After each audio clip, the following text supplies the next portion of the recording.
അധ്യായം 1. അമ്പരചുംബികളായ കെട്ടിടങ്ങളിൽ നിന്നും നീല ലേസർ രശ്മികൾ പുറപ്പെടുവിച്ചുകൊണ്ട് പുതുവർഷത്തെ വരവേൽക്കുവാനുള്ള കൗണ്ട് ഡൗൺ ആരംഭിച്ചു. ആകാശത്ത് വിരിഞ്ഞ പല വർണ്ണങ്ങളിലുള്ള ഫയർ വർക്കുകൾ കുട്ടികളെയും മുതിർന്നവരെയും ഒരേപോലെ അത്ഭുതപ്പെടുത്തി. പുതുവർഷം പിറക്കാൻ വെറും 2 മിനിറ്റുകൾ മാത്രം. ഹാപ്പി ന്യൂ ഇയർ 2500 എന്നെഴുതിയ ഭീമൻ മെറ്റൽ ബലൂണുകൾ വായുവിൽ ഒഴുകി നടക്കാൻ തയ്യാറെടുത്തു കഴിഞ്ഞു. ആളൊഴിഞ്ഞ ഭൂഗർഭ മെട്രോ സ്റ്റേഷൻ. അതിവേഗ ട്രെയിനുകൾ കടന്നു പോകുന്ന പാതയിലേക്ക് ആരുടെയോ വരവ് പ്രതീക്ഷിക്കുന്നത് പോലെ അവൻ അക്ഷമയോടെ നോക്കി. ഒഴുകിയിറങ്ങുന്ന കണ്ണുനീർ പോലും തുടച്ചു മാറ്റാൻ ശ്രമിക്കാതെ നിൽക്കുന്ന ആ യുവാവ് എത്രത്തോളം നിരാശയുടെ കൊടുമുടിയിലാണെന്ന് ഒറ്റ നോട്ടത്തിൽ മനസ്സിലാക്കാനാകും. 20 വയസ്സ് മാത്രം പ്രായമുള്ള ലിയോയ്ക്ക് ഇനിയും ജീവിച്ചു കൊതി തീർന്നിട്ടില്ല എന്ന് അവന്റെ കണ്ണുകളിൽ നിന്നും പതിക്കുന്ന കണ്ണുനീർ തുള്ളികൾ ഈ ലോകത്തോട് വിളിച്ചു പറയുന്നുണ്ടായിരുന്നു. ആളൊഴിഞ്ഞ ഭാഗമായതിനാൽ അവൻ എന്തൊക്കെയോ അവ്യക്തമായി പെറുപിറുത്തുകൊണ്ടിരുന്നു. പലവിധ ചിന്തകൾ അവന്റെ മനസ്സിലൂടെ കടന്നുപോയി. ജീവനുള്ളിടത്തോളം കാലമല്ലേ ഞാൻ ഈ പ്രയാസങ്ങളൊക്കെ അനുഭവിക്കേണ്ട കാര്യമുള്ളൂ. എന്റെ എല്ലാ പ്രശ്നങ്ങളുടെയും ഒരേ ഒരു അവസാനം എന്റെ മരണമാണ്. അവൻ മരണം സ്വയം ഉറപ്പിച്ചുകൊണ്ട് വരാനിരിക്കുന്ന ട്രെയിനിനെ കാത്തുനിന്നു. സബ്വേ സ്റ്റേഷനിന് മുകളിലുള്ള റോഡിൽ ജനങ്ങൾ ന്യൂ ഇയർ ആഘോഷിക്കുന്നതിനായി ഒന്നിച്ചു കൂടിയിരുന്നു. പുതുവർഷം പിറക്കാൻ വെറും 2 മിനിറ്റുകൾ മാത്രം. ക്യാമറ കണ്ണുകൾ തുറന്നു പിടിച്ചുകൊണ്ട് യന്ത്രപ്പറവകൾ ചിത്രങ്ങൾ എടുക്കാൻ അവർക്ക് ചുറ്റും വട്ടമിട്ട് പറന്നു. അവിടെ കൂടിയിരുന്ന ജനക്കൂട്ടത്തെ രസിപ്പിക്കുന്നതിനായി റോബോട്ടുകൾ നൃത്തം ചെയ്യുകയും പാട്ടുകൾ പാടുകയും ചെയ്തു. പല വർണ്ണങ്ങളിലുള്ള ഡിജിറ്റൽ സ്ക്രീനുകളാലും വർണ്ണ വിളക്കുകളാലും സിറ്റി മുഴുവൻ അലങ്കരിക്കപ്പെട്ടിരിക്കുന്നു. എന്നാൽ ആ ജനക്കൂട്ടത്തിന്റെ ഉച്ചത്തിലുള്ള ശബ്ദങ്ങളൊന്നും ലിയോ കേൾക്കുന്നുണ്ടായിരുന്നില്ല. അവന്റെ അമ്മ ബന്ധുക്കളുടെ മുൻപിൽ കൈകൂപ്പി യാചിക്കുന്ന കാഴ്ച മാത്രമായിരുന്നു അപ്പോഴവന്റെ കൺമുന്നിൽ നിറഞ്ഞു നിന്നത്. നിങ്ങൾ ഈ ചെയ്യുന്നത് ശരിയാണോ? അദ്ദേഹത്തിന്റെ മരണശേഷം എല്ലാ സ്വത്തുക്കളും ഞങ്ങളിൽ നിന്ന് തട്ടിയെടുക്കുകയാണോ? എന്തിനാണ് നിങ്ങൾ ഞങ്ങളെ ഇല്ലാത്ത കടക്കണിയിൽ അകപ്പെടുത്തിയത്? എല്ലാം നിങ്ങൾ എടുത്തോളൂ. പക്ഷേ ഈ വീട്, ഇത് മാത്രം ഞങ്ങൾക്ക് തിരികെ തരണം. ഈ വീട്ടിൽ നിന്നും ഇറങ്ങാൻ പറഞ്ഞാൽ ഞങ്ങൾക്ക് പോകാൻ വേറൊരിടമില്ല. ദയവ് ചെയ്ത് ഞങ്ങളെ ഇവിടെ നിന്നും ഇറക്കി വിടരുത്. ലിയോയുടെ അമ്മ ബന്ധുക്കളോട് കൈകൾ കൂപ്പി യാചിച്ചു. ഈ വീട് നിങ്ങൾക്ക് അങ്ങനെ വെറുതെ തരാൻ കഴിയില്ല. ഒന്നെങ്കിൽ നിങ്ങൾക്ക് ഈ വീട്ടിൽ നിന്നും ഇറങ്ങിപ്പോകാം, അല്ലെങ്കിൽ ഞങ്ങൾക്ക് തരാനുള്ള പണം തന്നിട്ട് ഈ വീട് നിങ്ങൾക്ക് തന്നെ വാങ്ങാം. ബന്ധുക്കളിൽ ഒരാൾ അങ്ങനെ പറഞ്ഞുകൊണ്ട് അടുത്ത് നിന്ന മറ്റൊരു ബന്ധുവിനോട് ബാക്കി പറയുവാൻ ആംഗ്യം കാണിച്ചു. പണം റെഡിയാക്കാൻ നിങ്ങൾക്ക് ഞങ്ങൾ 1 മാസത്തെ സമയം തരാം. എന്നിട്ടും അതിന് കഴിഞ്ഞില്ലെങ്കിൽ നിങ്ങൾ ഈ വീട് വിട്ട് ഇറങ്ങണം. അങ്ങനെ ഓരോരുത്തരായി അവരവരുടെ നിബന്ധനകൾ പറഞ്ഞു. ഒടുവിൽ പണം കണ്ടെത്താൻ 1 മാസത്തെ അവധി കൊടുത്തിട്ട് അവർ പിരിഞ്ഞുപോയി. ഇന്നവർ പറഞ്ഞിരുന്ന സമയം അവസാനിച്ചിരിക്കുന്നു. ഞാൻ എത്ര ശ്രമിച്ചിട്ടും പറഞ്ഞ പണം കണ്ടെത്തുവാൻ കഴിഞ്ഞില്ല. നാളെ ഞാൻ അമ്മയും അനുജത്തിയും കൊണ്ട് നടു റോഡിലേക്ക് ഇറങ്ങേണ്ടി വരും. എനിക്കിത് താങ്ങാൻ കഴിയില്ല. ലിയോ മെല്ലെ ട്രാക്കിലേക്ക് ഇറങ്ങി നിന്നു. വിഷൻ ഗ്രൂപ്പിന്റെ തലവനായിരുന്ന ഫെലിക്സിന്റെ മകനാണ് ലിയോ. സമ്പന്ന കുടുംബത്തിൽ ജനിച്ച ലിയോ അച്ഛന്റെ മരണശേഷം ബന്ധുക്കളുടെ കുതന്ത്രത്തിൽ വീണ് സ്വത്തുക്കളെല്ലാം നഷ്ടപ്പെട്ട് വലിയ ഒരു കടക്കെണിയിൽ അകപ്പെട്ടു. ധനികനായി ജീവിച്ച ലിയോ കയറി കിടക്കാനുള്ള വീട് പോലും നഷ്ടപ്പെടുന്ന അവസ്ഥയിൽ ദാരിദ്ര്യത്തിന്റെ വക്കിലാണ്. എല്ലാവരും ഈ ലോകത്ത് സന്തോഷമായി കഴിയുമ്പോൾ എന്റെ ജീവിതം മാത്രം എന്തുകൊണ്ടാണ് ഇങ്ങനെ ആയത്? ഒരു മകൻ എന്ന നിലയിൽ അമ്മയ്ക്ക് ഒരു സന്തോഷവും നൽകാൻ എനിക്ക് ഇതുവരെ കഴിഞ്ഞിട്ടില്ല. സ്വത്ത് തട്ടിയെടുത്തവർക്കും എതിരെ പോരാടി ജയിക്കാനും എനിക്ക് കഴിഞ്ഞില്ല. ഇത്രയുമൊക്കെ സഹിച്ച് ഇനിയും എനിക്ക് സമാധാനത്തോടെ ജീവിക്കാൻ കഴിയുമെന്ന് തോന്നുന്നില്ല. അല്ലെങ്കിലും സ്വന്തം കുടുംബം സംരക്ഷിക്കാൻ കഴിയാത്ത ഞാനിനി എന്തിനു വേണ്ടി ജീവിക്കണം? ദൂരെ നിന്നും വരുന്ന ട്രെയിനിന്റെ ഹോൺ മുഴങ്ങി. 2000 km/min വേഗതയിൽ ആ അതിവേഗ വൈദ്യുത കാന്തിക ട്രെയിൻ കുതിച്ച് പാഞ്ഞെടുത്തു. ന്യൂ ഇയർ പിറക്കാൻ ഇനി ഏതാനും സെക്കൻഡുകൾ മാത്രം. അതാഘോഷിക്കുന്ന ആളുകളുടെ ഉച്ചത്തിലുള്ള കൗണ്ട് ഡൗൺ അന്തരീക്ഷത്തിൽ മുഴങ്ങി. 10, 9, 8, 7. പാഞ്ഞു വരുന്ന ട്രെയിനിന്റെ വേഗത കണ്ട് ലിയോ നിന്നിരുന്ന സ്ഥലം പ്രകമ്പനം കൊണ്ടു. അടുത്തുകൊണ്ടിരുന്ന ട്രെയിനിന്റെ വേഗത കണ്ട് അവൻ കണ്ണുകൾ ഇറുകെ പൂട്ടി. 4, 3, 2, 1. കൗണ്ട് ഡൗണിനൊപ്പം വലിയ ഒരു ശബ്ദത്തോടെ ആ ട്രെയിൻ അവൻ അടുത്തേക്ക് എത്താറായി. പെട്ടെന്നൊരു കൈ അവനെ വലിച്ച് ട്രാക്കിൽ നിന്നും പുറത്തേക്കിട്ടു. എന്താണ് സംഭവിക്കുന്നതെന്ന് ലിയോയ്ക്ക് മനസ്സിലാകും മുൻപേ ആ അതിവേഗ ബുള്ളറ്റ് ട്രെയിൻ മിന്നൽ പോലെ അവനെ കടന്നുപോയി.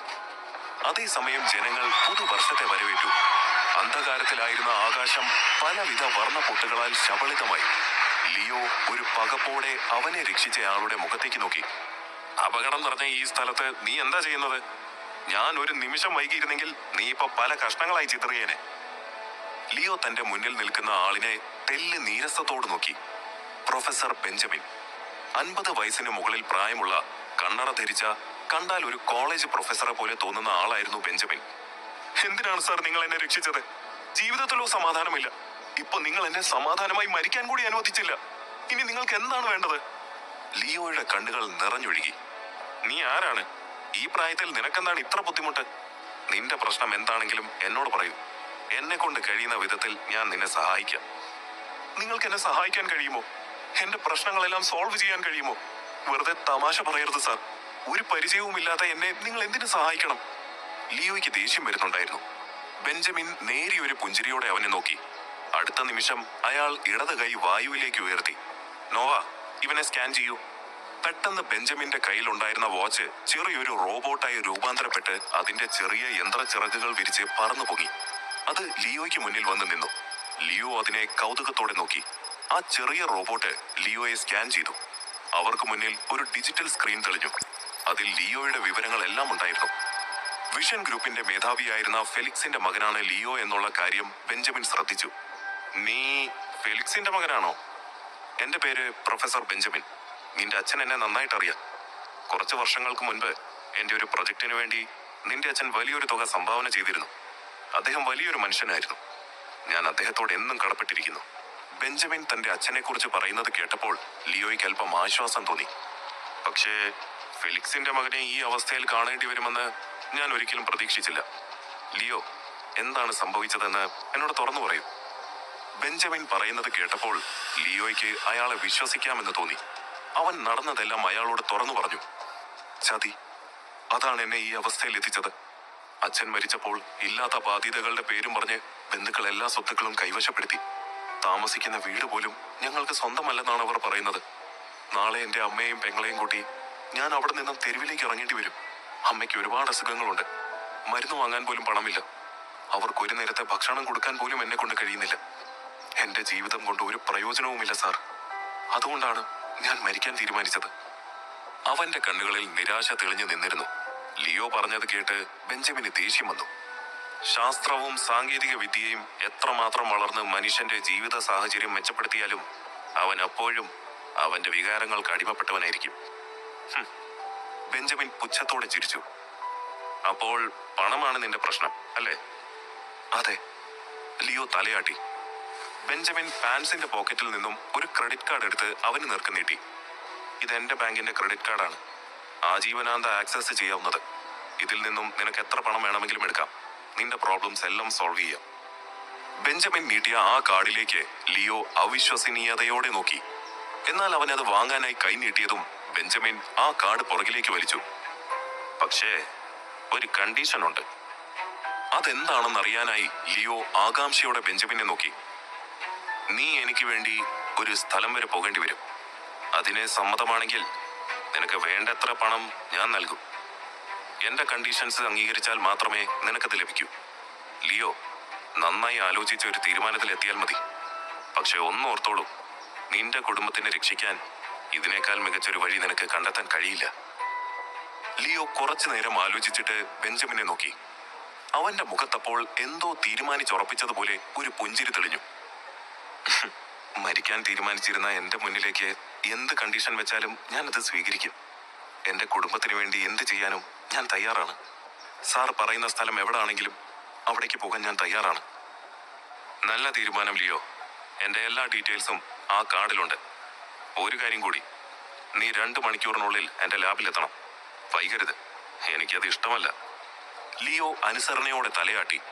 ബെഞ്ചമിന്റെ ആജ്ഞ അനുസരിച്ച് ആ ചെറിയ റോബോട്ട് നോവ തിരികെ പറന്ന് അയാളുടെ കയ്യിലിരുന്ന് ഒരു വാച്ചായി മാറി.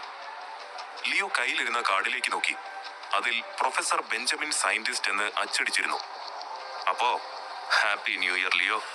നമുക്ക് ലാബിൽ വെച്ച് വീണ്ടും കാണാം. ബെഞ്ചമിൻ ലിയോയോട് യാത്ര പറഞ്ഞ് അവിടെ നിന്നും പോയി. ലിയോ നടക്കുന്ന വഴിയിൽ കയ്യിലിരുന്ന കാർഡ് തിരിച്ചു മറിച്ചു നോക്കി.